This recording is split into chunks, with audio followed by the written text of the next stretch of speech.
Hey everyone, Ryan here with creatingawebsiteguide.com. In today's tutorial, I just want to show you quickly how you can change your favicon or a favicon, depending how you pronounce it, um, while using Thesis theme for WordPress. So it's really easy to do. The first thing before we even get into that, let me just tell you exactly what a favicon is. Right here on my tabs, right where my mouse is, this is a favicon.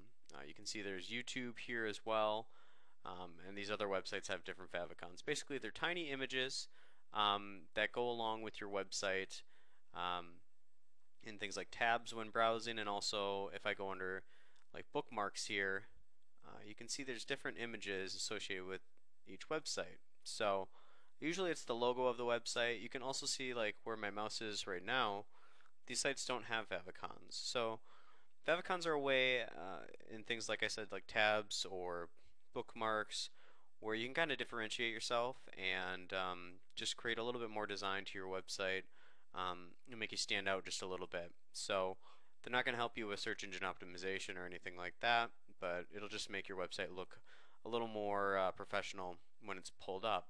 So the first thing we're going to want to do is have our image ready. So basically, I'm going to go into paint.net, what I've been using throughout these tutorials. Paint.net's free, there's a link below. And I have just my basic logo here. Favicons are perfectly square, so the dimensions need to be perfectly square as well. Right now, I just have, if I go under image, resize, my image is 135 by 133. So I'm just going to resize it here to 133. Alright, so this is what I want for my favicon. It's currently the image that actually is my favicon as well. So what I'm going to do here is make sure I save it. Okay, I'm going to save as, and we'll do just logo 1 since I already have one saved. And you're going to want to save it as a PNG file. If it's a JPEG, it's not going to work. You can also save it, I believe, as an ICO file. But PNG will work. That's what we're using in this example and what's easiest as well. So we'll just save that. Hit OK. If you're wondering about creating a favicon and you're in Paint and you haven't started one yet, I would just recommend finding an image first of all. Find something that's fairly simple. Mine might actually be a bad example because it's a little too complex. It's kind of hard to make out. But good favicons are just very simple icons. So they're so small. I think they're only 16 by 16 pixels that it's hard to make out any kind of detail. So just start a new project and maybe do 100 by 100 and find an image that'll fit that and kind of create your own.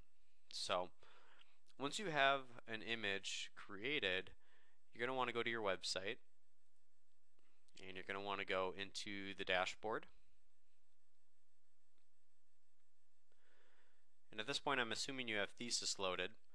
So go under Thesis. And there's just a very simple favicon uploader. So click on that. And kind of like I mentioned before, you need an ICO or a PNG image file with a square aspect ratio from your computer. So very simple to do.